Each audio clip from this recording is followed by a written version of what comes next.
to the channel wherever you're at. You could be at 4 different places, either Facebook on Kway, Facebook on mine, YouTube on Kway, YouTube on mine. But welcome in.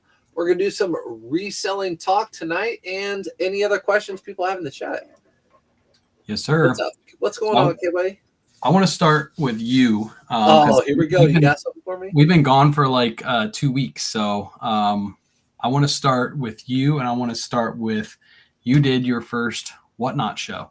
So I want to know, how did your first Whatnot show go? But I think we should wait a minute before we answer that question because we're still waiting for people to come in. So I'll let you ponder that idea for a little bit until we get there. But yeah, everything's been good here. Titans are continuously losing, so I hate watching football now. Did your Colts win last week? I forget.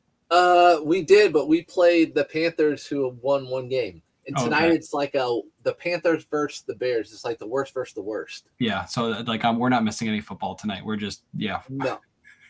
Actually, I don't know if anyone in here later on you'll be watching this. Lorenzo Family Flips. He was on this morning with David at Line Creek Fishing or Line Creek Boutique, and he had Patriots stuff all behind him. I'm like, get rid of that stuff. We were both talking about how we just want to bag the season to try to get good players.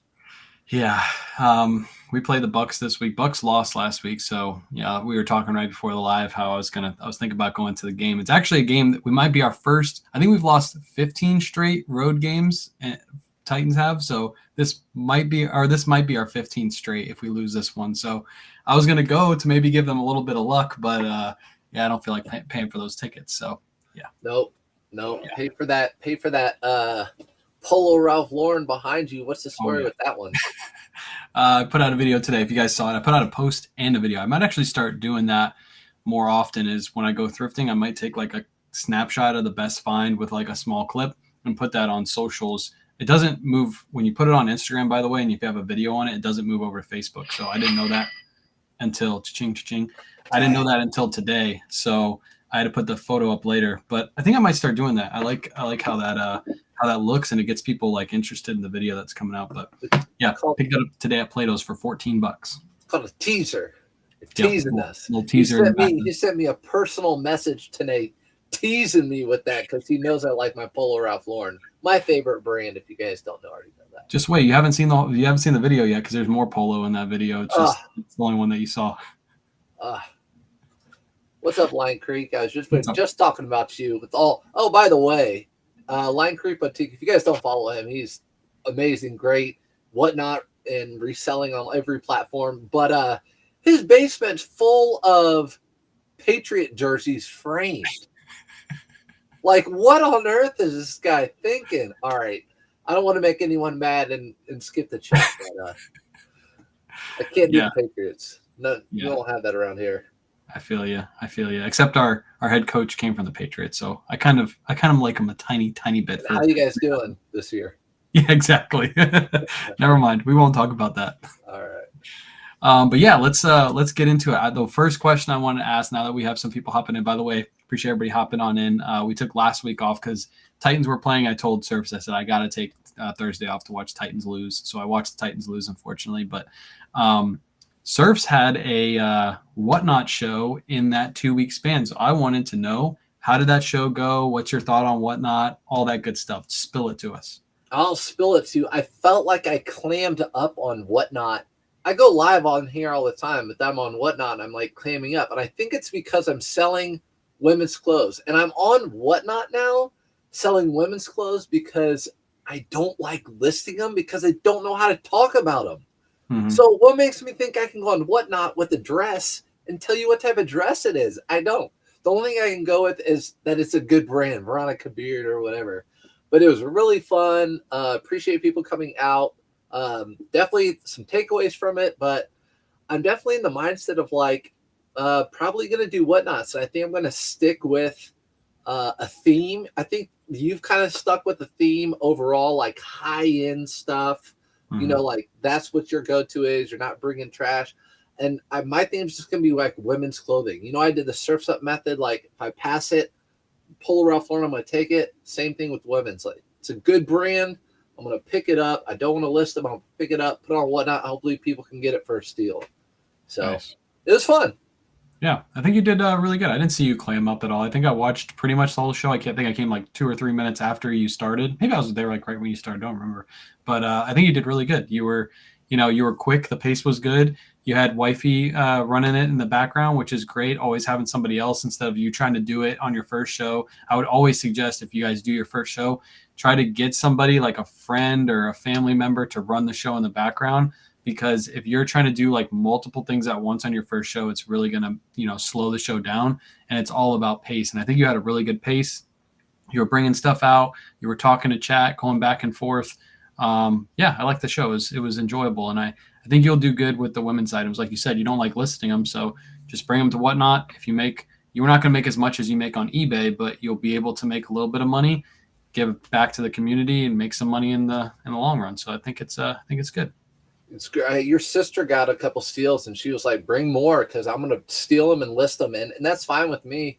Yeah, I'm good with it. So it was it. What I really liked, I'm kind of talking fast paced all the time. Even when I'm thrifting, I like sudden death. I like that 20-second sudden death. And when I don't have much into the item and I have no attachment to care what it goes for, really, I like that pacing. I like that type of show. It worked well for me. So I'm going to be doing that for probably every item, every show. Nice. Do you have like a schedule? You're going to do it like once every 2 weeks, or you're just going to wait till you get a decent amount of women's stuff and then like announce the show a week ahead? What's your plan? I think I'm going to try to do once a month. Because I want to have I think I've learned from you and other people, you need to have a good mix. Mm-hmm. You can't have a whole show full of Judy Blue jeans. So I want to have a good mix of sizes and different things. So yeah, that's a good plan. Yeah. I liked it. It went. I think it went good. You had a good giveaway too. What was your giveaway? A Farm Rio, I believe. Yeah, I gave 3 things away, and they weren't even buyer appreciation. Number one, I couldn't figure out. I guess because I'm new, I don't know if I needed a sale to do a buyer appreciation, so I gave 3 things away for just being in the show. Mm-hmm. Farm Rio, Lululemon, and something else nice. I forget. Both Lululemon. 2 Lululemon. That's awesome. You had good inventory too. You had a bunch of Lulus. What was your like best piece in the show? I put a lot of Athleta and Lulu. Mm-hmm. The really high end brands like the Nordstrom stuff actually didn't go for a lot, which again I was fine with it. People got good deals. It was really popular. The popular stuff was definitely the athletic women gear. Mm-hmm. And I know you stole that. I don't know if you stole it, but you bought the American Giant from me. Yeah, I think a lot of people were sleeping on that one. I meant to put a custom bid where it went up, and I think I put it at like $46, but I forgot to press the button, so it just automatically bid $46. I was like, well, I'll take it for 46. I'll still make a little bit of money on it, but I was going to put that custom bid in so people would have to try to bid against me, but I kind of messed it up. So you I did with the Coogee on Bearded. How did you like the shipping process of it since it was your first time? Was it easy? Was it hard? Did you have any road bumps? Yeah, it was being new. I was new at running the show, new at loading a show, and new at shipping and packing and figuring all that out. Very easy. It was super, super easy. Just as easy as it would be to ship out eBay stuff, if not easier, maybe even. Yep. Yeah, I agree. The one thing we do, I don't think you use numbers, but the one thing we do is we use these little number cards. So then after the show, we're just like, you didn't put anything on hangers. I think you like laid everything out because you had it all organized, but we put ours on a hanger. And then after the show, like if Kayla's doing the packing, I just read like 86 and 5 sold. So she just looks for 86 and 5 because they both go in the same order. She pulls them down, packs them up, and then I'm printing the label and I'll throw it in the packaging. We use those priority mailers, those Tyvek envelopes. That's how we ship out pretty much all of our orders that are over £1. If it's under £1, then we use the regular envelopes. But really easy. Shipping on Whatnot is super, super easy. As long as you have stuff organized. If you're just naming stuff like shirt, you probably will mess up. You'll have to watch the video. But other than that, it's super easy. Well, I've been back here just snooping on everybody's Whatnots, figuring out, how am I not going to mess up? I don't want to glitch, even though wifey had one little hiccup, but it's okay. The main thing I think also was just putting everything in the title. You don't even really need a big description unless you want to, just like on eBay. But it's like, it speaks for itself. And then Lululemon size, whatever, in the color. And then when you pack it, you'll know exactly what you're looking for as well. So I learned that from you. Sizes in the title. Sizes in the title. Yeah, that's smart that you watched a whole bunch of shows too. That's pretty much what I did for like a month before I did my first Whatnot show. Is I like watched what some of the big people were doing, the people that had a lot of people in their crowd, to see how they were running their show. Were they doing a lot of giveaways? What was their pace? What was chat saying? Stuff like that. Like you have to do your research. You can't just hop into something new and just expect to just do a bunch of random stuff. So I like that you were watching a bunch of shows too. Yeah. Yeah. Thank you for that question, by the way. Yeah, we'll get to the questions in just a second. One thing I'll say, I'll give a tip to anybody that's doing Whatnot right now.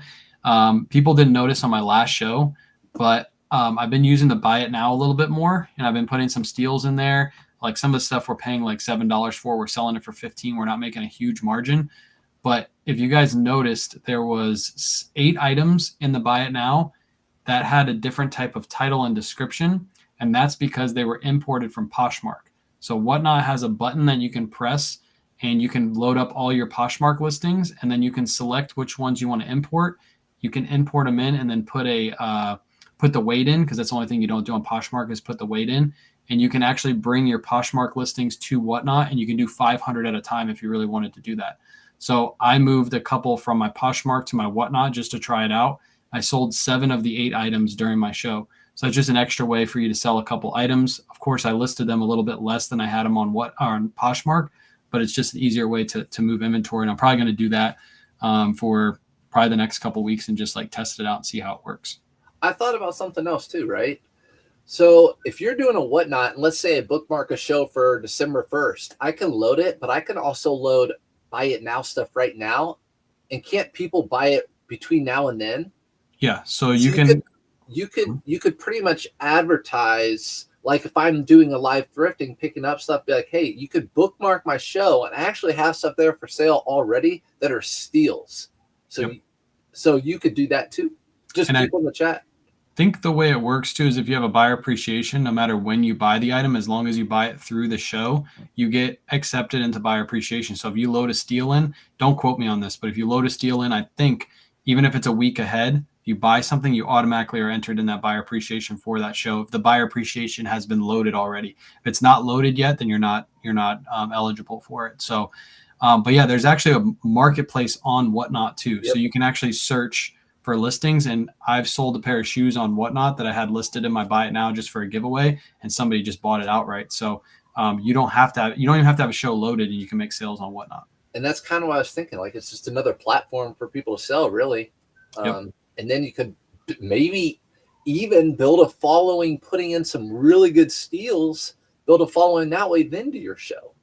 Yep, you could do that. You could have, if you have a Poshmark closet, you could download all your Poshmark listings and have a whole marketplace full of, 500-600 listings because you imported 500 at a time from Poshmark. So, and it's super easy to do. The only thing you have to do is you have to make sure you put in the weights. So if you don't have the weights like on eBay, they're incorrect, then you'll have to go through and weigh everything. That's only, downfall to it, but it's super simple to just bring your listings over. So, if there's a lot of people that don't know, you could do that. And I tried it out last week and it worked out good. So, yeah. I think we have some questions in the chat. Appreciate you guys hopping in. If you have any questions, feel free to drop them in the chat. We're just going to read these off. I'll throw some to Surfs. I'll take some, and we'll get all your questions answered. I'm going to move this table for a second, but I'm listening. Yep. Jared wants to know, do you sell Brooks Brothers button-up shirts? I know you were testing out some Surf's Up methods to some of these, right?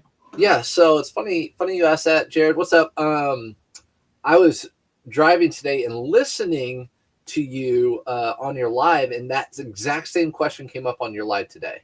Mm-hmm. And you mentioned one that I'm like, uh-oh, because you've always mentioned it in the past. But button-up shirts for Brooks Brothers. I've been selling the ones with the little golden fleece, or not golden fleece, but the little lamb. What do you call that? I don't know. I just know it's a logo, and it looks like it has a tree growing out of it. Yes. So the Brooks Brothers logo, the button up, they're usually plaid, solid, whatever. with the logo, and it's a size. So small to extra large, 2XL, whatever. I'll sell those. I buy them for $5, sell them for $18.99 plus ship. But I also buy the tuxedo button ups that are white. And because of you, I've been buying the white button ups. But the problem with those are you really have to look them over. No pit stains, no neck stains. So those are what I buy. Yeah, I've been trying to, with the white button ups too, I've been sticking to size 17 and bigger. For some reason, when it's 16 and a half and smaller, they tend to sit for a little bit longer. And with those kind of items, I want them to move out fast. So I won't pick those up. If they're under 17, I'll normally leave them unless they're super cheap and I can price them even cheaper. Another one that I pick up is Brooks Brothers have these patchwork shirts. So they're like long sleeve and they're patchwork designs all over them. I'll pick those up. You mentioned the tuxedo shirts, which are really good, especially the golden fleece tuxedo shirts. Those can go for like $50-$60 if you get the right size and right golden fleece. And there's one more that I just was thinking of. Now I forgot it. Have you ever found in chat? Have you ever found the black fleece? Brooks? It's been years since I've seen them, but they have button-up shirts with the black fleece, and it's like a number like 001 or like 121. Have you ever found one of those, or like special limited edition? It's almost like the purple label of Brooks Brothers. Never. I'll have to be on the lookout for it now. I didn't even know those existed. Yeah. Nice. I learned something new today. Look at that, chat. We're all learning something new. I'm bringing a BOLO, by the way. We're bringing a BOLO every week, guys. Oh, BOLOs. Okay, I gotta think of a BOLO now. You gotta wait till the end of the show. Yeah, I'll think of it during the show. New to selling on eBay so far. Just signed up for Pirate Ship account and put in payment method. I'm wondering, does it notify eBay and the seller that the postage has been bought and let eBay and the seller know of the tracking number? I do know there's a way to hook up your Pirate Ship account to your eBay account. I haven't done that yet, but there is a way. So that way, when you purchase your label, it just automatically imports to eBay. That's a function on Pirate Ship. So you'll have to go through your settings and probably link your eBay account is what I assume that you have to do. But I haven't done it, so I don't know technically. Do you know about that? Well, question for Elizabeth. Is Pirate Ship, is the price better than the shipping you get through eBay? It must be.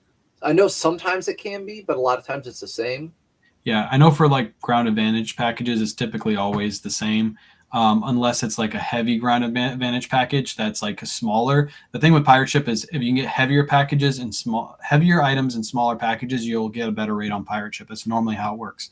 Okay. But typically, even if it is, it's like a couple pennies off, and I'll just order my label through eBay instead of taking the time to go through Pirate Ship to put all that information in. So, yeah, but that's a good question for them to answer in the chat. She said it seems to be.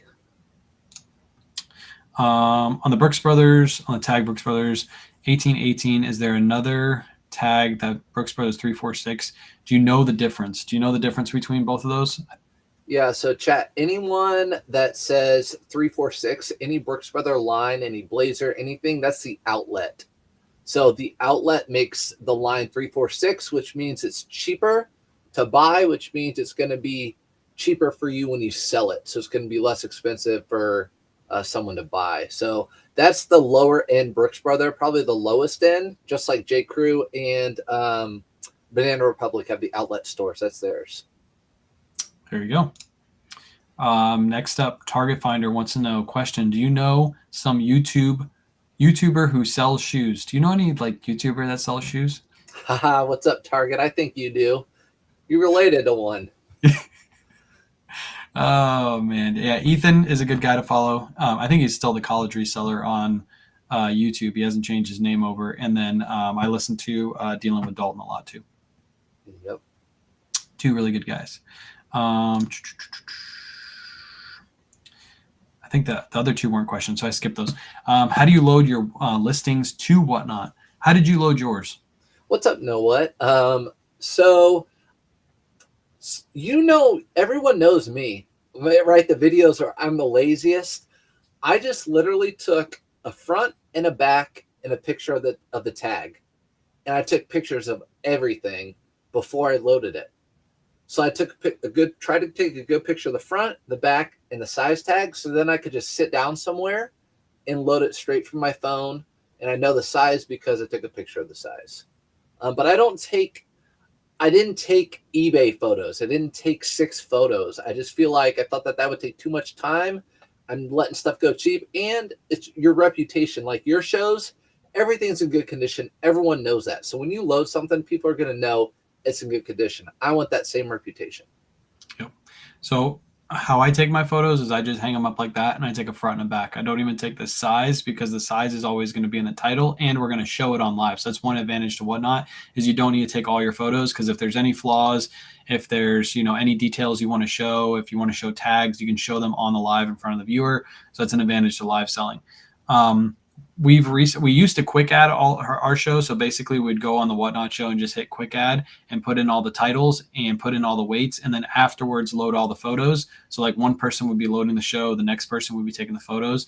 And I learned from Line Creek and Chris at Peak how to do the CSV load. So basically it's just like a spreadsheet. So what I'll do is I'll build my own spreadsheet with all my sales information. So that way after the show, I can just put it into my sales spreadsheet, and then I'll just copy the titles and move them over to the Whatnot spreadsheet. And then afterwards, you download it as a CSV, and you can press like 3 buttons and you hit upload, and it will start uploading all your listings. And it takes like, for 70 listings, it takes like a minute, and it'll put all those in with your weights, your titles, all the information you need for your listing, the categories.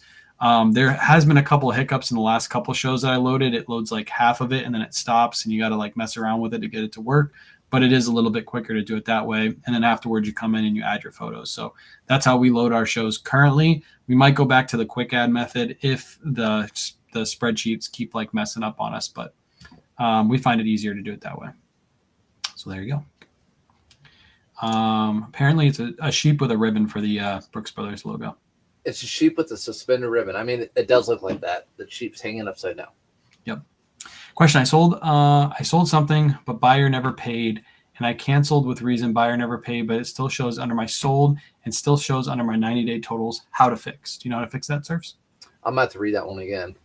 Go ahead. I sold something, but buyer never paid, and I canceled with reason buyer never paid, and it still shows under my sold listings. Still shows 90-day totals. I don't think that matters, does it? Okay. So if you want to pull that off, you actually have to go to your computer and you have to go into solds. And then what it's going to say is you're going to scroll down and you're going to see where it says canceled, the listing that got canceled, and you're going to hit the drop down menu and you're going to hit archive. As soon as you archive it, it takes it off your 90-day total and it won't show in your solds anymore. It'll go to the archived page. And I think those stay for like 30 or 90 days and then they go away. So if you want to pull that off your totals and get a more accurate description of your 90-day total, do that. If you guys haven't done that, and let's say in the last 90 days you've had like 16 cancellations, your 90-day total will actually be wrong. So if you go through and fix all those, you'll get a more accurate description of your 90-day total. I've never even paid attention to that. You taught me something, I taught you something. That's how we do it. Here we go. Found 2 Barefoot Dreams poncho cardigans, 1 new with tags. Maybe I'm pricing too high, but it hasn't moved yet. Thought it would go quickly. Where's Kayla? Yeah, Kayla loves those things. She might. You didn't see the video yet today. We got this. I got this at Plato's. I got this at Plato's too. New with tags. Wait. Can you see it? I can't. It's blurry. It says $14. $14. So there you go. There's one new with tags. What do you do? Go. You have to sell it for $14. Everybody will buy them every single time. But yeah, you have to look up comps. You have to get the right style and comp it out. And if you're you're probably pricing too high above the market. If you're looking at the right style and you're looking up sold comps, they should sell quick as long as you price them at market, because ladies love those things. They pick them up all the time. We actually move them really good on Whatnot, and we always sell them normally under market on Whatnot because they're just quick sellers and everybody likes to buy them. So it brings a lot of people to the show. Let's see. We got any more? I'll go off that too. I'll just piggyback off you. When it comes to any piece of clothing, my method, I always, unless I have a lot invested into it, I like to price just under market. Because I like to get that sold. So if they're all selling for around $40, I'll do $37, get it out. Yeah, I learned that from you. I used to price like right at the top of market. If something's selling for 35, I'd price it at 35. And now I've kind of moved down a little bit, plus shipping, get it in, get it out, get something else in that'll sell. One thing I'll say is if I have something rare, for example, this right here is, there's only 2 listed in brand new condition, and there's 1 that's sold in pre-owned condition for 104 plus like $36 shipping. So that I'm probably going to price between 150 and 175 for 2 reasons. There's only 2 other ones listed, and they're brand new and they're priced a little bit higher. So if I can price just under those, somebody might pick this up because it's still in excellent condition. It's pretty much almost brand new. So if I have something rare, I'll normally price it up. But other things, I'll price below market and just get them in and out and gone. Do y'all use the AI on eBay? I find it much faster to list items. Have you tried the new AI feature? Yeah, I don't use it. Bobby, what's up? The way I have it set up on my phone, which actually Felix put out a really good video recently. But yeah, I don't use it. You mean for description pretty much? Yeah, you just press the button now and it builds the description for you. Yeah, I don't, because I like to have my policies and everything in my description. So I just, if you guys haven't watched Felix's video, it's over on TT, over on TikTok, and it's really good. Basically, you can just type in all I have to type in is eBay in for eBay notes, and it pulls up what I want. I click it, and the whole description comes up. So that's it. Yeah, I haven't used it yet because I feel like it adds way too much information that nobody reads. Like the descriptions are super long. And it's weird that eBay would integrate something that would give you a big long description when before they were telling people like just add a little description, giving a little bit of detail, and that's perfectly fine. And now they're like going against it with this new AI. So maybe it'll fix itself. Maybe they'll keep working on it. But it just gives a long description about like, if you buy this item, you'll have a great experience. Like it's just like you're reading out of a magazine almost. It's like, yeah, I just put the title, the measurements, and like he said, the return policy at the bottom, and that's it. And that's all the buyer really needs to know, because most buyers are buying the item based off the photos anyway, and not really the description. They just need the description for, measurements in my case, because I don't put them in the photos. Bobby says she likes it, and yeah, whatever works for you guys is great. I will say this. I recently heard, I won't mention whose podcast or whatever it was, but they did a small group trial run, and they had a whole bunch of workers for them buy things off eBay organically. Like, hey, I want you to buy stuff off eBay. And they watched how all of them did it, and almost none of them looked at descriptions. They just looked at the first picture, and they looked at the price. Those were a couple of things. If the picture wasn't good, they would scroll down. Mm-hmm. And then they would also look at the price. Those were the main things that they looked at. I don't know if you saw, I don't want to mention the person where I heard it, but, and it made sense. It made sense. Yeah, I haven't seen that video, but it makes sense to me too, because even when I buy stuff, when I'm scrolling through, I'm looking at the first photo, and then, I might look at the price, and then if it's on a certain site like Amazon, I might look at like the reviews of the product, but that's pretty much it. I don't hardly ever read the description of the item, unless like if it's for an electronic and I need to make sure it pairs with another electronic, maybe I'll look at the description. But other than that, photo, price pretty much is what makes me want to buy the item. So we got another, it's not really a question, but we can answer it. I still don't know when to use Tyvek bubble mailers, priority mailers, and poly mailers, mainly bubble and Tyvek. I don't understand. So when do you use the bubble mailers and when do you use the Tyvek mailers?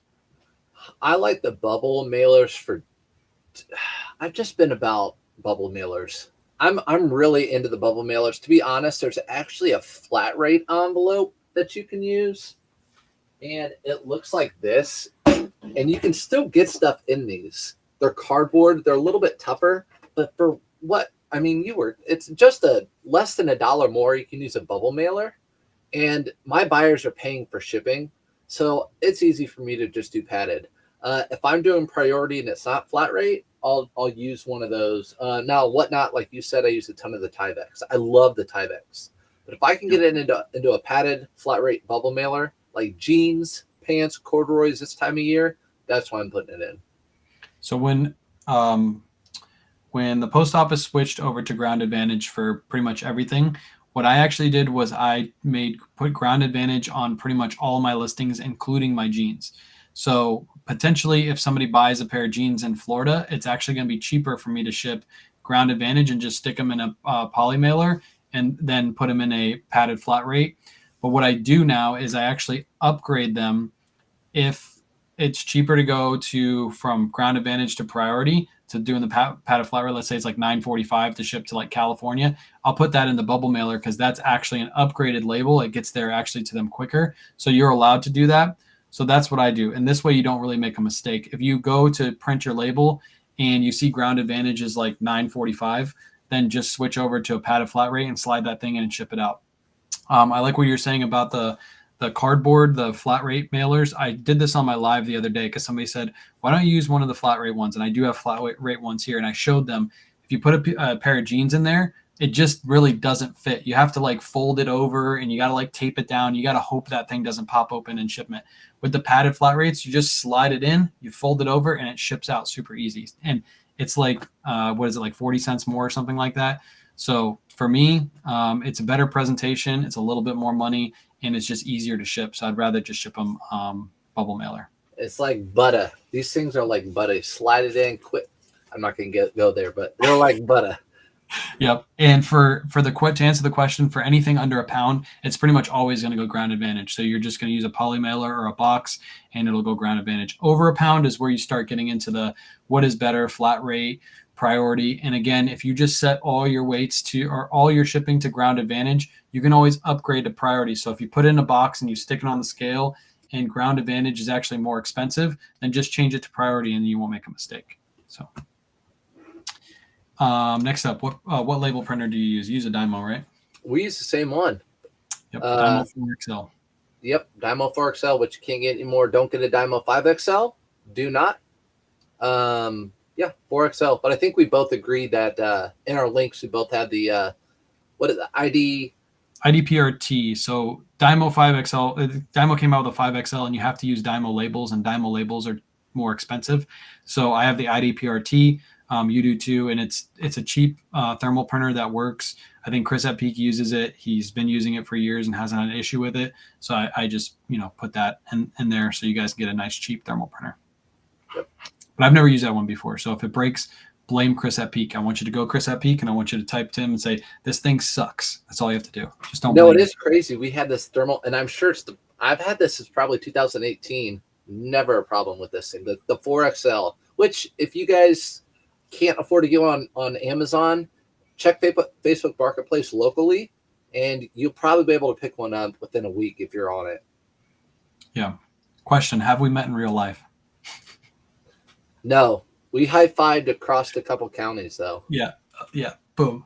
But he came over to Orlando, and we didn't get a chance to meet up. But you were saying you might come down again sometime soon, right? Yeah, I'm definitely coming down. I'm going to come down to Red, White, and Blue and take everything. Let's go. This might not be yours. It'll be the other one. You can try to take everything, but there's so much stuff in that store that we could probably fill like 3 carts and we still wouldn't hit half the aisles. And there's still 2 other stores that we could go to right after that. So there's plenty. I'll tell you what, I love how that store, even on half price day, they're pushing stuff out. It's crazy. Oh, Makes sense. All the time. Like, well, they're a for-profit, so they got to make money. So they're just constantly pumping out inventory, where Goodwill, I mean, some of those employees don't really care. So they just don't bring out new carts. They're just like, hey, we got to be on the register today. We can't bring out new carts. So yeah, it'll be fun. Like today I went to Plato's. I went there. That's the first time I've been there in probably like a month and a half. I haven't been to Salvation Army in like 3 months. There's so many stores I don't hit in my area. I think that's going to change next year. I'm going to start sourcing a lot more once we get Mom up to speed, which she pretty much is. Once we get through our death pile, I'm going to have to source a lot. So it should be fun next year. But yeah, you could come down here. We could hit all the stores, and you probably still won't hit half the stores. That's how many good stores we have in this area. So it'll be fun. Yep. We have not met in real life. Yeah, not met in real life, no. He might be a weirdo, and we might never do this podcast again after. Hey guys, when you do Whatnot, do we pay right after we win? Yes, you hook up your card information. I think when you sign up for an account, they make you put your card information in, and they make you put in your phone number. The reason they're making you put your phone number in is because they want to know you're a legit person. They're just going to send a text because they don't want a bunch of like random accounts getting the $15 codes and like the same person using it on a bunch of shows. So that's why they do that. So make sure you verify your phone number if you haven't already, and you put your card information in. And as soon as you buy something, it charges your card. And if you buy multiple items on the same show, it's going to make multiple charges to your card. So just keep in mind that's going to happen. But yeah, it charges you right away. It's right away. Yep. And sometimes you'll get fraudulent, like bank fraud, because you'll buy like 10 items on one show, and your bank will be like, what the heck is happening? This person's like, you're buying the same from the same. Why are you buying this all together? So then you just got to call your bank and fix it. Normally it gets fixed right away. But yeah, that happens sometimes. Just be aware of that. Next one, when you list, it says median price. Do you use that even if the comp was different? Do you ever use the eBay prices surfs up when they give them to you? Nope, never. And I don't use their suggested promoted listings price either. So no, I do it myself. Yeah. I look at the comp. I'll look at all the comps. I get an idea what I priced it at, sell similar, and list it at that price. Yeah. So I never use the suggested price either. What the suggested price is doing is it's basically reading your title, and however you titled your item is it's comparing it to other sold listings based off your title. So like if I put that sweater up, it's going to give a suggested price. If I just put like Ralph Lauren sweater Racing P 1992, it's probably going to give me a suggested price of like $17. But we all know that that's not a $17 sweater. So make sure you do your own research and price according to what the market is telling you to price it at. I have some people, like you mentioned, promoted listings, say like, how in the world do you get your promoted listings to 3%? It always makes me do 17% like right away, like when you do the listings. And eBay will do that, which you have to set up as an automated promotion, or when you do your listing, you have to change the promotional rate. Don't go with what eBay gives you, because they're also going to set you to the highest promotional rate so they can make the most money off your listing. So yeah, don't ever use eBay suggested anything. Just do your own research and set your own stuff. They're in the business of making money too. Exactly. Let's see. I'm going to skip around a little bit, see if we got some questions. See a lot of smile face. Appreciate everybody hopping in today too. This was what we skipped last week, so it's been 2 weeks out. 2 weeks out since we did one of these live. So appreciate you guys coming out again. Yeah, Thursdays at 8, or Thursdays at 9. I mean, 9 o'clock Eastern Standard Time. We like to do these. In fact, I've ran into a couple people recently that are new, and I'm like, hey, pop in, follow myself, and we'll be able to answer some of your questions, because people are always asking me questions out in the wild. I tell them, come on in at 9. We'll answer them for you. Yep, and you get two opinions. So sometimes our opinions differ. We do two different things, and you get to choose like which one sounds better, or you get to see like how two minds work, like two eBay minds. Lately, we've been like everything's been pretty much seamless. Like we've been doing the same exact stuff because I learned a bunch from you. You learned a bunch from me, but sometimes we disagree a little bit, and it's okay to disagree. Everybody runs their businesses differently. Mm-hmm. What postage do you suggest, or do you select for Tyvek envelopes? So I got this question the other day on my live shipping. Tyvek envelopes are not flat rate envelopes. You do have to weigh and measure them. Normally I just put in like 9 by 11 by 2 or 9 by 12 by 2. But you do have to weigh them. It's based off weight and measurements is, how it's shipping. So yeah, it's not flat rate. Like the padded flat rate that he showed earlier, that is a flat rate envelope. Whatever fits in there ships for $8.30. The Tyvek envelope can vary based off, where it's going and how much it weighs. Think as a Tyvek envelope as a poly mailer that you have to send priority. It's a free bag for you, but you have to send a priority, putting in the weights and measurements just like you would a poly mailer. Yep. What are the minimum things you need to get started when starting to pack and send? What are some supplies that you can think off the top of your head that people need when they start shipping? Oh my gosh. If you're doing clothing, so minimal. We just talked about it. Use what they give you free from the postal service. So if you're sending jeans out and you're doing priority or whatever, I always tell people it might be a little expensive at first, but if you're having the buyer pay shipping, if you use one of these this time of year, you're almost guaranteed not to lose money. So I would suggest if you're selling jeans put them in a padded flat rate envelope, or at least put that in the option on eBay and ship it out on that. It's free, ships right to your house, and you won't lose money on that. I would suggest that, and then get poly mailers. But I really, other than that, I wouldn't, like you always say, don't invest in a thermal printer or anything until your business can pay for it. You suggest that to people. Yeah, one thing I would say on top of that is you need one of these. Don't just guess the weights. Yeah, if you're using poly mailers, if you use the padded flat rates, you don't have to guess them because they're all going to ship out the same rate. But if you're using the regular poly mailers, shipping ground advantage, you need to know the weight of your item. So invest in a scale. You can get cheap scales. I have this one linked. It's a Dymo. It's a little bit more expensive, but get a cheap one if you need one. How much do they run? Let people know, like $20, right? Yeah, like 20. I don't know how much that one is exactly. I think it's like around $20, but you get a cheap one. You just need one that goes up to like 5 pounds, especially if you're just shipping clothing. As soon as you start shipping, like I used this one for like a year until I started getting into hard goods, and then I had to buy one that goes up to like 70 pounds or something like that. But you get one really cheap. And trying to think, is there anything else you technically need? You need something to take pictures with. So everybody here probably has a phone. You're probably watching this on a computer, so you can use your computer to upload your listings. And don't go out and buy a thermal printer until your business can pay for it. You don't need a big light box like this. Serves takes his photos on the ground in his kitchen. As long as you have good lighting, you can take your photos that way. That's how I started too. So that's the great thing about this business is you don't really need a lot to start out. And you can start with your inventory in your house too. So you don't really need to source anywhere. You can just start with what you have. I think you mentioned it before, and I've thought about it a million times. If I had the time, I would totally, and you would too, start a channel and a eBay page from scratch. I'm going to find a couple of things around the house. Let's see how big we can make this eBay, starting with the things around the house. And I bet you within a month, you can get it up to $1,000 easy. Yep. A lot of people have a whole closet full of clothing that they don't wear anymore. And even if you had 100 pieces of clothing and you sold them all really quick for like $10 a piece, there's your $1,000 right there. Yep. And I'm sure most of you have like 100 pieces of clothing somewhere in your house, whether it's your clothing, your husband's clothing, your wife's clothing, your kids' clothing, shoes, junk drawers, stuff in your garage that you don't use anymore, collectibles. Everybody has at least $1,000 worth of stuff. Yep.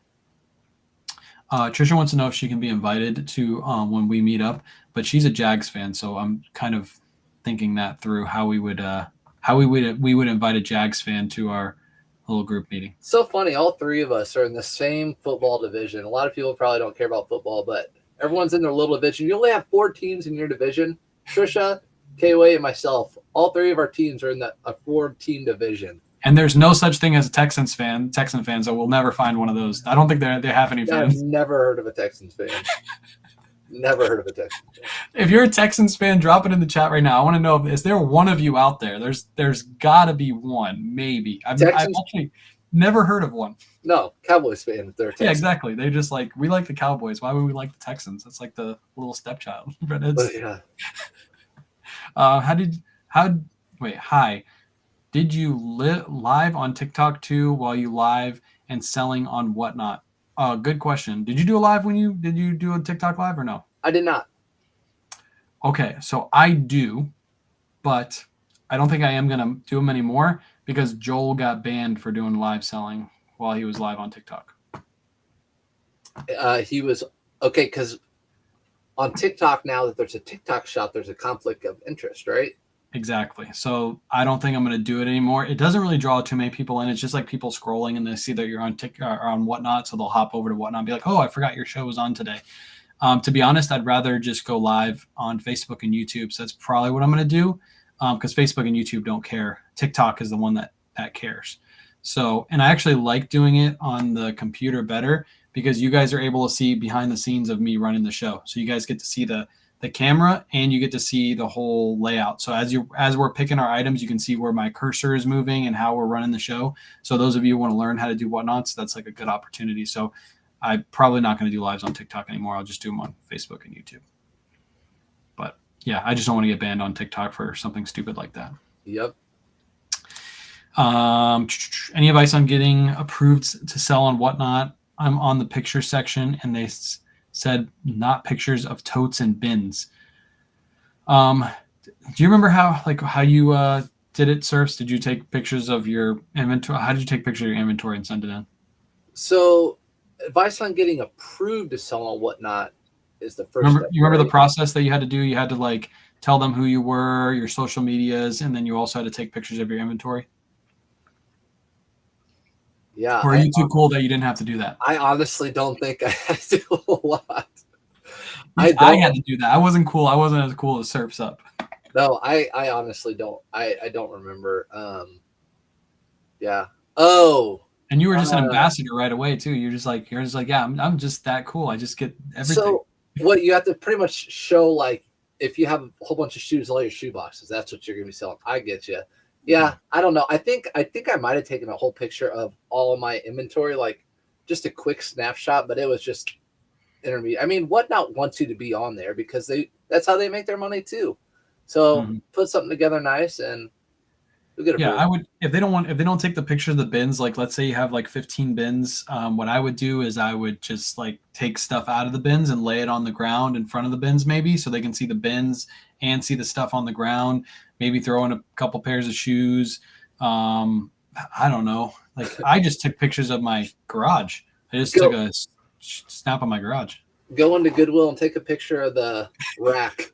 Yeah, this is where I get all my inventory, so this is my inventory. But yeah, I would just maybe be a little bit more creative and just like show the items. I think you can upload like 2 or 3 photos, something like that. So take like one of your bins and then one of the items on the ground. Um, yeah, I don't really know how else to take photos of your inventory except for your bins if that's where your inventory is. Maybe they think like you don't have anything in those bins, so make sure you take like a shot inside the bin to show that you have some items in there. I don't know. Be creative with it, I guess. Also this, I have one out here and I didn't use a rack, but if you're planning on doing a Whatnot, you need a rack, right? My wife has a few she got off Amazon for a garage sale, so I have a couple. So just get that rack out, hang a whole bunch of clothes up, and it'll look like you have a set up Whatnot show. That's what I would do. Yep, that's good information. Good advice. Can you preset your shipping to the size poly I have in use? All of my listings, pretty much for clothing, are 9 by 11 by 2, and I put the weight. If it's like a shirt, it's always 10 ounces, and then I just charge that shipping to the customer. If it's a little bit heavier and I have to pay a little bit more, then that coverage, the price they charge the customer, always normally covers that little extra. So, yeah, that's what I do for mine, 9 by 11 by 2, and I use templates, so all my templates have that in them already. So to preset, I can't, for me, since I do it from my phone, I can't preset a sell similar. But if I'm selling something that I've sold in the past or something I have currently listed, it's preset in there. Yeah. Also, I have what do you call shipping policies. So for example, jackets, all I have to do, I made a shipping policy for jackets that put them into medium flat rate boxes if they're like one of those leather jackets. So it literally all I have to do is click on the jackets one, and it already has the medium flat rate in them. For shirts, I think I just put it as ground advantage buyer pays and ground advantage free, and those are already set to 9 by 11 by 2 and 10 ounces. So all I have to do is click on those. But you can set up shipping policies. If you watch a YouTube video, it's super easy to do, and you can set all your shipping policies and then move your current policies over to your new policies. It's really easy. I did that when they released the new ground advantage rule because that was the easiest way to move my listings over. Mm-hmm. But yeah, easy way to do it. I skipped a question. I'll come back to you. How to find out if an item is men's or women's when it's not obvious or on the tag? Good question. So for jeans, Surfs, how do you figure out if it's men's or women's? For jeans, women's, my fingers only go about to the knuckles right here. If they're men's, my whole hand fits in it, no matter what the size is. Yep. So He's that's talking about the pocket. So if you put the your hand in the pocket. the front pockets. So it's Yep. front pocket. Fingers only go about that far for women's. Men's, the whole hand. It's pretty easy for jeans. Mm-hmm. Now, what do you do for tops? I know what I do. So button tops, women's button on the left, right? Is it The, left? yeah, And the then men's, buttons are on the left on the women's. The yeah. buttons are on the left. And the men's, the buttons are on the right typically. Sometimes with sweaters, women's sweaters, the arms will be shorter, and the men's will be like full length all the way down to the bottom. That's sometimes a telltale sign that that's a women's piece. I'm trying to think of other pieces. How would I tell? I can tell you this: if you guys are finding Lululemon, a lot of times the women's will have numbers, and the men's will have sizes: small, medium, large. Oh yeah. So if you have like a pair of jeans and it says size 8, that's a women's pair. There's no men's size 8 out there. Or if it says like 12 and then 32 or something like that, that's a women's pair because men's don't go 12, 32. We never have those smaller number sizes. I'm trying to think if there's any other clothing that would. Maria, I'd catch it in the chat if you bring it up. I'd catch it if you had a specific type you're talking. How do you tell if a bra is men's or women's? I usually try it on in the store, not in the fitting room though. Definitely not. Man, I live in Jacksonville. I hate the Jags. I like you, Linda. I like you. I knew I liked you. I mean, how could you like them? They're good 1 year. Jeez. By the way, we have no Texans fans in the chat. By the way, there's not one. I'm trying to find them. There's none in there. By the way, you got a $2.99 super chat from Tej. Tej, what's up? I'll say this: Tej is out there sharing everybody's whatnots and everyone's alive. He's like the community hype share person. Yeah. Thank you. Appreciate it. You do that. When selling personal items, how do I determine investment price for taxes? I hate tax questions, but do you want to take this one? I can give a little bit. When it's personal items on eBay, I'll put how much I paid for it. Yeah. Like if I'm selling a pair of shoes that I'm not wearing anymore, and I know I bought them for $100, I'm going to put $100 there. So I took a loss on the shoes, to be honest. Yep.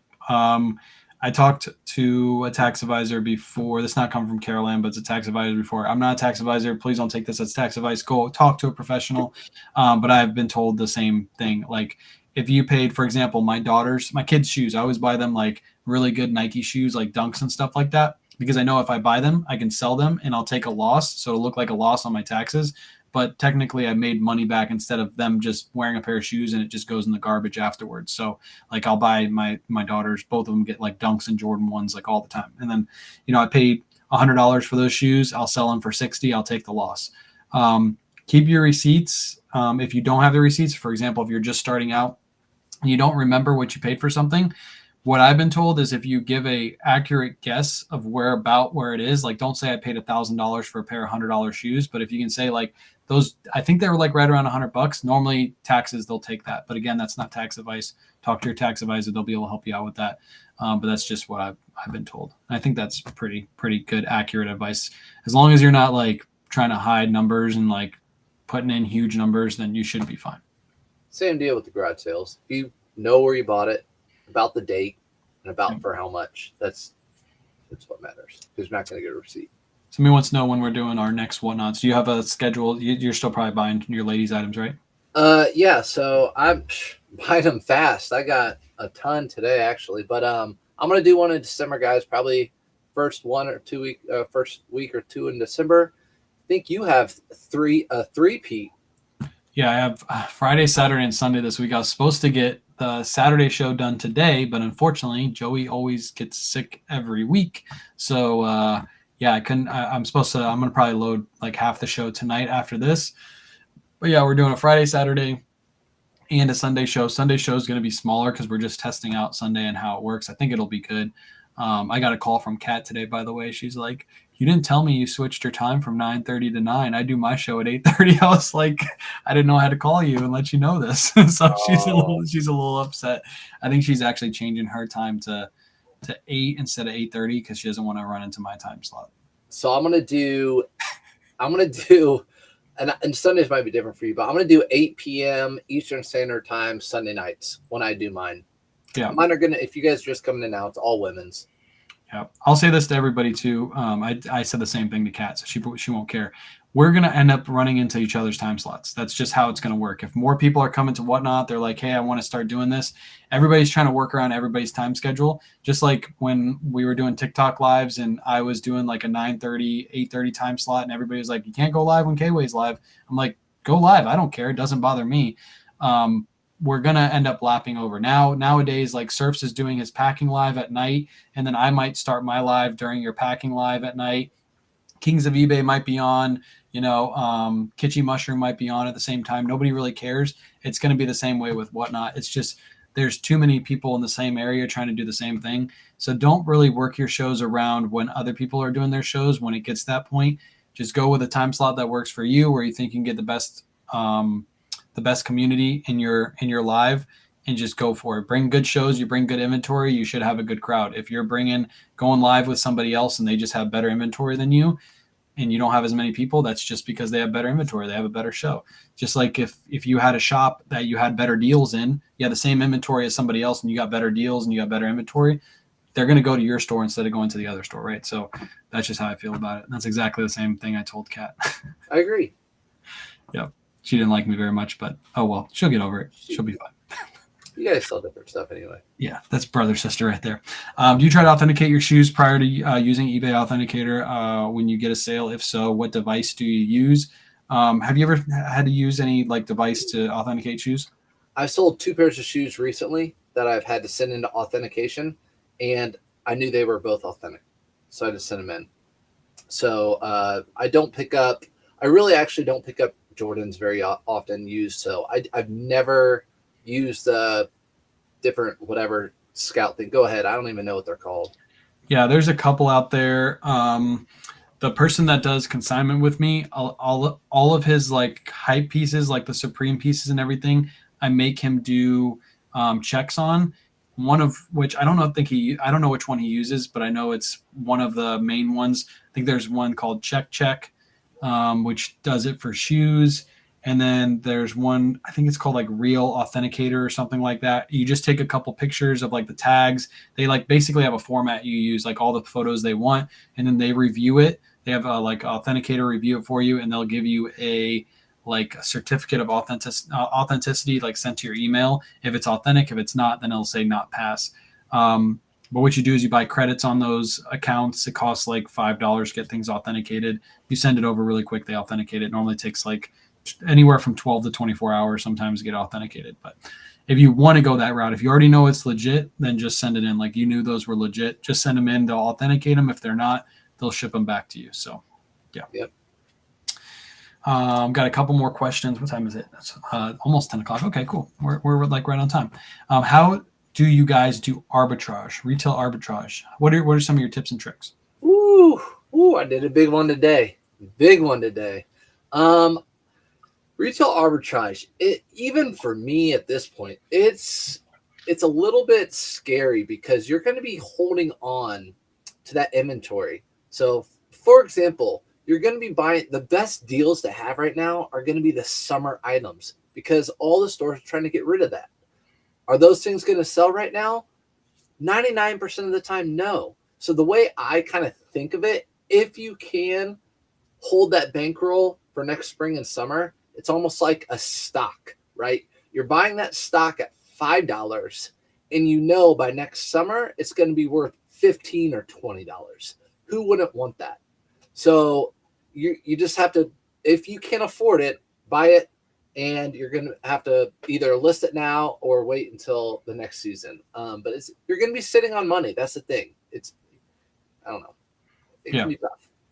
Yeah, you got to shop clearance racks. You got to shop you got to know when to pull the trigger, like you said, on off-season items and know that you're going to hold on to them. But some of the times you get such good deals that it's perfectly fine to hold on to these things because you're going to triple, quadruple your money. There's not. It's you have to have a bankroll to be able to do this. Yeah, and I want to and what you just said to triple and quadruple off your money. That is usually not what we go for when we do retail arbitraging. That's when we do the big clearance sales and you're holding it for a while. But I don't know about you. For me, it's almost like a double.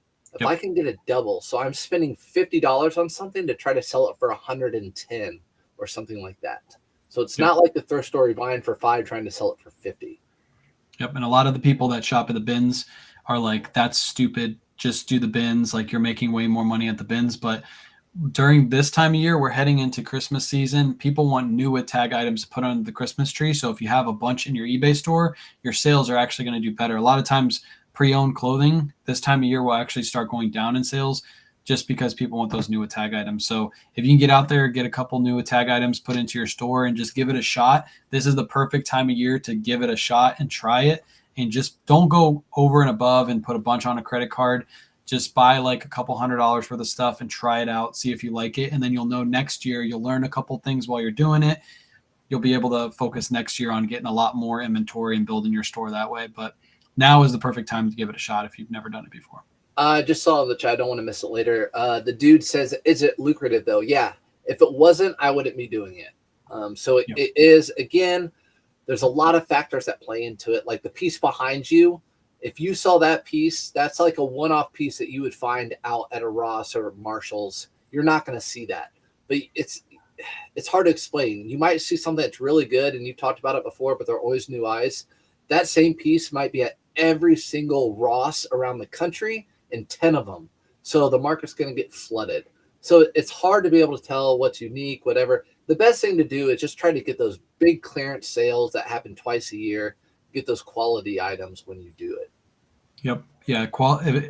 It is very lucrative. I'll give you guys one that's you can't really find too much anymore is Peter Millar polos. I used to find them all the time at TJ Maxx and Marshalls, and I used to pay $10 to $15 a piece when they went yellow tag and when they went second clearance. And I used to flip those for $60 a piece all the time. And what I would do is once a month, I would take a trip around all the TJ Maxx and Marshalls in my area. I'd pick up 15, 20 of these. And by the next month, all of those were sold. And I would just do it all over again. And while I'm there, I'm looking at what's on the full price rack, knowing that those are going to go to the clearance rack. So this way I know like, hey, that store had 25 Peter Millar polos. I know by, a month and a half from now, some of those will sell, but some of them will end up on the clearance rack. So I need to hit that store first to see if, they have those on clearance, and then I go to the other stores. So you're also like scouting while you're shopping at the same time. I know you probably do that too, right?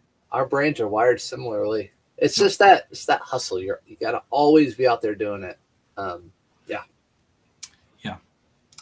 Here's a good question. I don't have a big answer for this, but have you started thinking about your 2024 business goals? Really good question. Have you started thinking about any? I know you've had some. I remember you about mid-year talking about the rest of your Q3, Q4 goals. Mm-hmm. I haven't really thought it's like your New Year's resolution, right? But I definitely want to stick to it. My goal, again, I talk about this often. It's what I can control. So I don't like usually setting them like I want to sell $1 million worth of inventory because I don't have control over that. But I do have control on how much I can list. Mm-hmm. I do have control on how much I can source for the most part. So those are my things. How many items I'm going to list. Again, I want to try to do every single day, 15 to 30 items listed. And I'm just starting Whatnot. So 15 to 30 items listed 7 days a week. I'm going to try to do Whatnot, the women's clothing, at least once a month.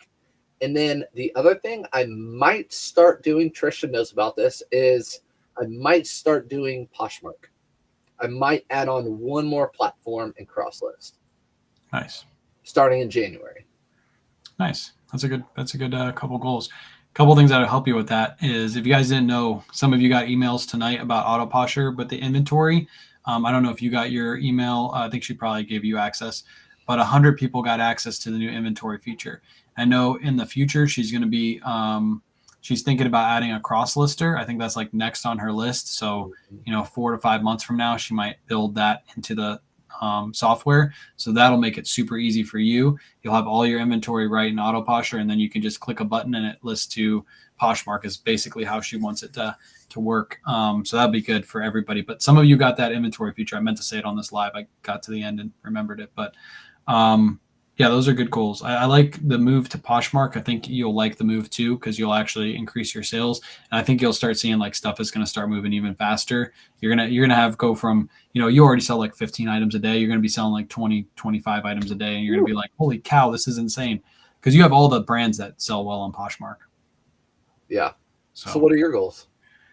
I have a big one that I'm going to announce. You know what it is, but I'm going to announce that in January. I think January 1st, I'm going to come out with a YouTube video announcing this one goal because it's a big goal. And I think we can accomplish it, and it's going to be pretty cool for everybody to see, and it's going to motivate a lot of people too, I think. So I have one coming. I can't announce it yet, but it'll come in January. Um, Which is only a month, like 6 weeks, 7 weeks away, guys. So yeah, I know it's pretty be close. patient. Yeah. I always set up like in the beginning, I always like when I set goals, it's not something that I can't achieve. I don't like setting like I'm going to get 10 million followers on TikTok. That would be just stupid to set that goal because you'll never achieve it unless you have like a bunch of like viral videos. But it's like, so when I set my goals, it's like, yeah, I want to get more followers on these platforms. So I might set a goal to like get like 10,000 YouTube subscribers by the end of 2024, which I think is no, 10,000. I already have 10,000, don't I? Yeah, I have 10,000. So it'd be like 50,000 is what I'll set it to. And TikTok, I'll try to get 150K followers, which would be double what I currently have. So I'll set those goals throughout the year. Achievable. I'll probably hit them for like halfway through the year. That's what I did this year. Sales goals, I never set sales goals. I say like, it'd be nice if I hit 250,000 in sales for the next year. Like, but if I don't hit it, it doesn't really matter to me. Yeah, I'm not really a goals guy. The one goal that I'm coming out with in January, that's probably my biggest goal for next year. Everything else is just like small little goals that I hope to achieve. But if I don't achieve them, oh well. Yeah, and I'm gonna add to that because goals are part of owning your business. You have to set goals, and you have to stick to them. Being a business owner, or you'll get behind and you'll end up going working for someone else. But I definitely think coming from like the personal training and fitness area, you have control. You don't have any control on how much weight you lose. You have control on what you put in your mouth and how much you exercise. So that's what you have control over, and everything else will follow. So if you watch what you eat and you exercise, the weight will come off. You can't control when it does or how quickly it does. That's why you don't weigh yourself every day. That's why we don't look at our numbers every single day. So same thing for me with reselling and social media. Like the more you put out, the more you'll gain. The more you list, the more you'll sell. So you got to put that front end work, and everything else will follow.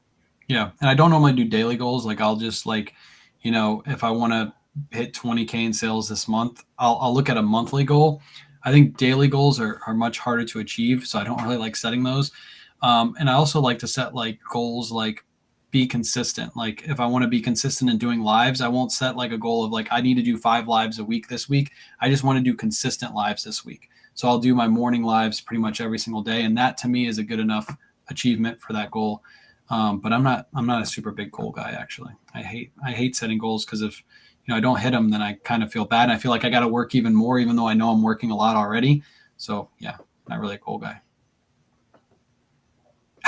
And you're competitive. I am competitive. I'm very competitive. And you'll get so mad at yourself. Exactly. I will get very mad at myself. I'm super competitive. If we ever play, do you play basketball? I don't think you play basketball, do you? I always did for fun. Yeah. If we ever play basketball, I'm going to beat you 100%. That's just how competitive I am. It doesn't matter how tall you are. Is it that's what you're doing? You're thinking you're tall. I used to mess around with Steph Curry me all the time. Last question, because we're over 10 o'clock. So, do you see Whatnot taking over eBay platform for sales? Do you see that in your future, Surfs? I don't. And that's the thing. We're on different pages. I feel like K-Way right here is building like the empire, right? He's already adding employees and everything. I have a couple other things that I'm doing on the side that he knows about. But I want to kind of stay just like eBay and be able to, for people to relate. Be like, oh, this guy's, one man show, he's not super big, but he's able to make a good life, whatever. So that's kind of my goal, just to stay with eBay. I'm going to try to do one Whatnot. I obviously see how lucrative they were. I saw how much you can make in one night, but I don't. For me, I want eBay to be my number one platform because I want people, if I'm going to do social media all out, I want people to see I'm going to stick with eBay all out. I don't want them to be like, oh, well, you're this guy who does all this stuff and has all the employees, because that's hard to achieve. Yeah. You like consistency. Like I like consistency. You just want a consistent, you know what you're doing every single day, listing your items, get in the sales and you're comfortable and you can do whatever you want for your day. If you want to, leave and go hang out with your kids, you have that opportunity because you're consistent with your business and you have consistent sales, so on and so forth. But no knock to you, there's less growth potential, obviously, with what I'm doing. Yeah. So over to you, lots more growth.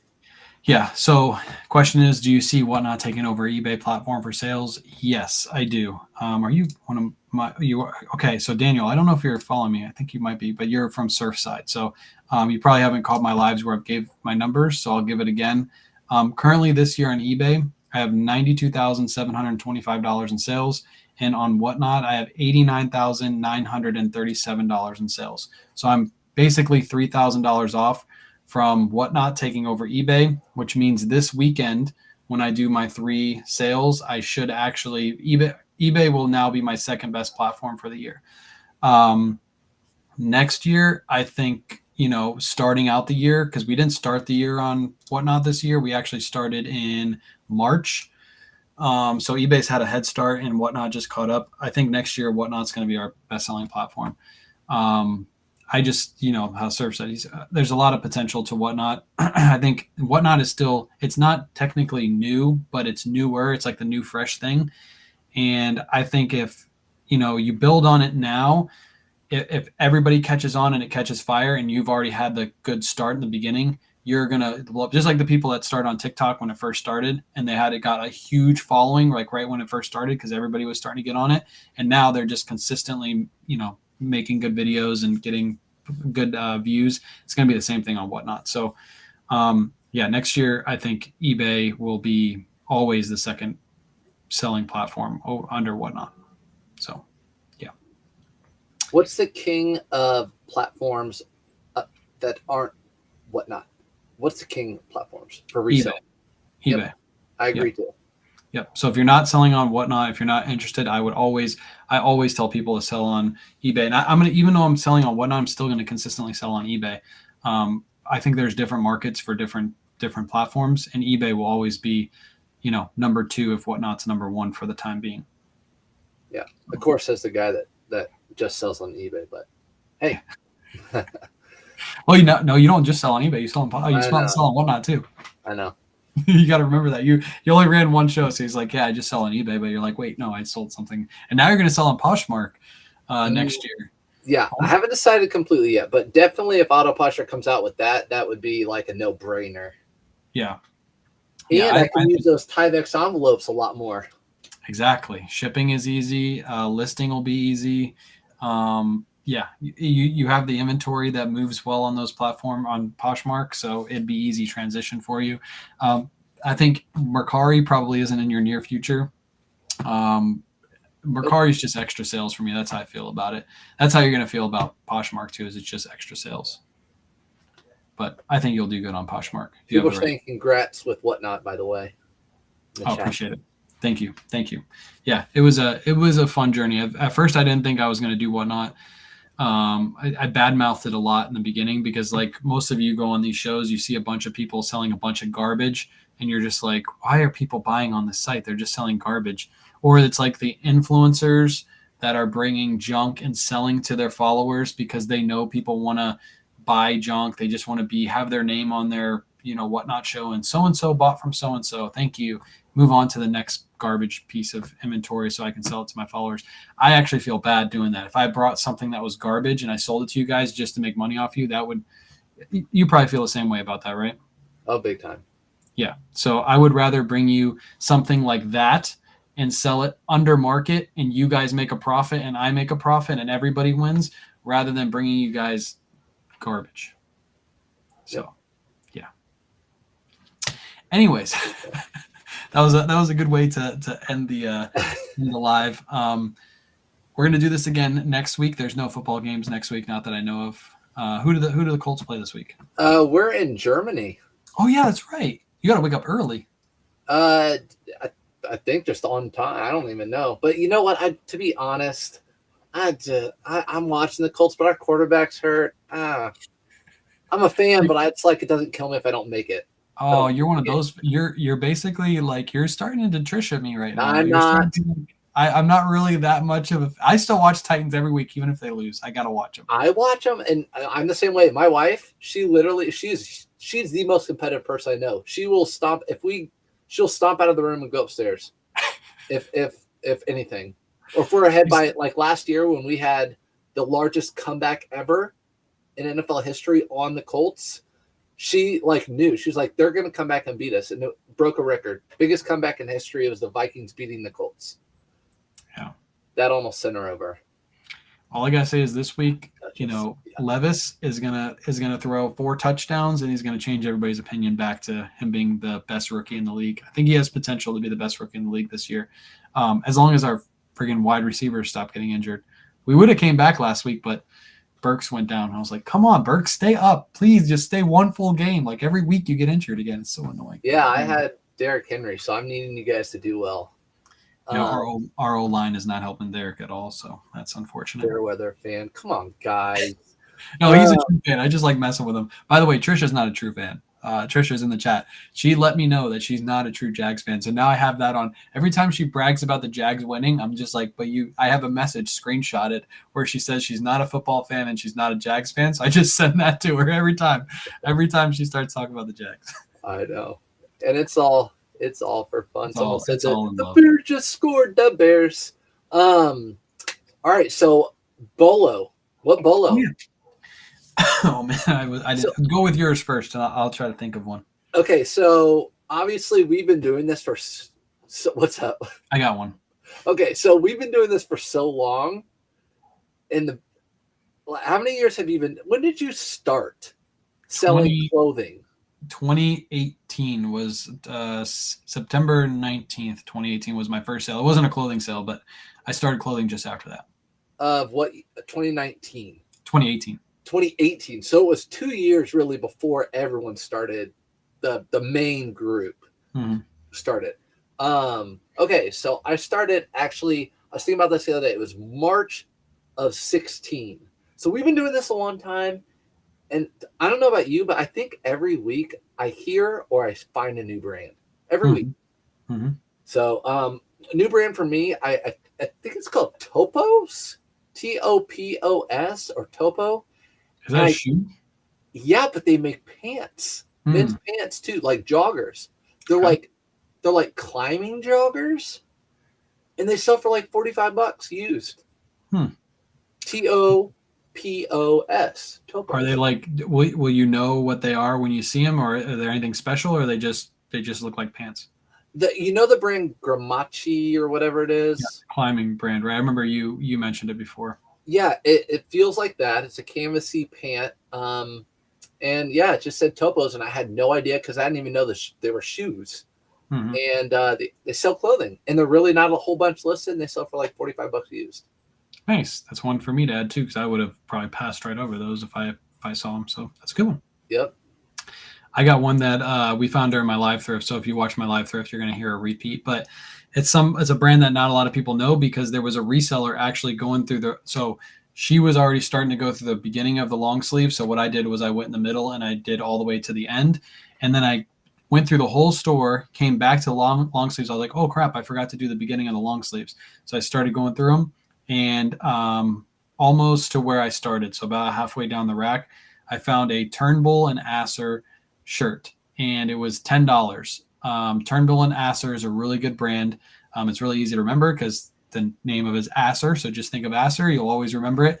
Yep, Asser. I think I sold my last one for like $80, and I paid $10 for it. It's just a long sleeve dress shirt, but it's a really good brand to be on the lookout for. This reseller went right through the rack, and she completely missed it. The label on that one, there's a couple different labels, but the one that I picked up, the label is not like super loud. But those go for, I should be able to sell it anywhere between 60 to 100, somewhere between those two numbers. But Turnbull and Asser. Wow. Yeah. I'm gonna try to find a label here. Yeah, so they're just regular looking dress shirts. Yeah, I don't know if I have my sold comp for my last one. I don't remember. Might have been longer ago than 90 days. Let me see if I can pull it up. Something like that? Yeah, that's pretty much what mine look like. There's a couple different labels, but that's pretty much what mine look like. That's one of those brands, and people always like, oh, you're giving away the thrift store. no thrift store employee is going to ever figure out what that brand is. Even if we talk about it now and they all tell each other, the people in the back are going to have to figure it out. They're not. Yep. Yeah. I got the comp on my end. Hold on. Let me see if I can share it. That's unbelievable. How does it look? Okay, it looks like that on this. So that's the sold comp for mine, the last one. So that's the label right there. Oh, so that's beautiful. How, picture. Yeah. So beautiful. The label you just showed is an older label. Those still do just as good. This one sold for $70 free shipping. So that's what this one. And it's just a simple long sleeve dress shirt. That's all it is right there. That's the cover photo. That's the full front. It looks like a basic dress shirt, but the brand is what actually makes that sell. I need you. We need to do a whole show of BOLO. Everyone's gonna be like, yeah. We can do it. If we plan it out, we can. If you pull 10 BOLOs, I pull 10 BOLOs. We can do maybe next week. We can do that. That's fun. We'll try to come up with 3 each next week. I think we could do like at least 5. 3 each. But we'll just do what we just did right there. We'll be done in 2 seconds. But new to me, like this is something that I just found like in the past week. Okay, so you want to like look for brands that like BOLOs that we don't know, like go and search for them. I mean, not even necessarily. Just if we come across them, like some weeks I don't, but most weeks they come across something new. So look, everyone's a BOLO show, of course. Yeah, we can do that. We can figure out like maybe not next week, maybe the following week. We can, we'll give ourselves 2 weeks to find new brands, and if not, we'll just go through eBay sold comps and find brands that way. Yeah, you're competitive. You've already said that to the chat. You will cheat. We all know that. You'll find more than me. But Polo Racing 1992 sweaters, that's a BOLO. Yeah, that's a BOLO right there. That's a BOLO. By the way, I want to look at the sold sell-through rate on Turnbull and Acer because I don't know if it's a really good sell-through rate. There's 1,000 listed. Where are people climbing in Indiana? Where are people surfing in Indiana? Huh? I'm surfing through the thrift store. The sell-through rate on Turnbull and Acer isn't amazing either. There's 1,000 listed and 752 sold. So close to 1,000 or close to 100% sell-through rate. But all the solds, if you go through them, actually, no, I did this wrong. Never mind. Hold on. I forgot to put shirt in because they have different items. They sell like scarves and stuff like that too. So there's 501 sold and there's 505 listed. So 100% sell-through rate on Turnbull and Acer. So pretty much you're going to sell it in 90 days. Even at that, every single one I looked at was $50 and above. Yeah. So if you find one, pick it up. I have no clue where they're sold either. I would say probably like Nordstrom or something like that, but I have no clue. I just know the brand. I learned it. I saw it in somebody's video probably like 3 years ago, and I've just always remembered it. I just recently found it. That was the first one that I sold. That was the first one I found. You've been gatekeeping that from me for this long? Listen, I can't share everything with you, okay? Jeez, I'm giving you the stuff I find this week. You've known it for 4 years. If you would have just been a Titans fan from the beginning, I would have shared everything from you, but you're an enemy on the football field, so sometimes I got to keep a couple things. I got you for enemies. I know. All right, everybody. I appreciate you guys coming out again this week. We're going to do this again next week, and probably in a couple weeks we'll do the BOLO show. We'll plan it for 2 weeks. That might be Thanksgiving. I don't know when, but is that Thanksgiving? Oh yeah, that's right. That is Thanksgiving. Is it? We might do a special show or something. We'll talk. Yeah, maybe we'll do like a Tuesday show that week or something. We'll switch up the day because I don't think I'll be able to get away from the family.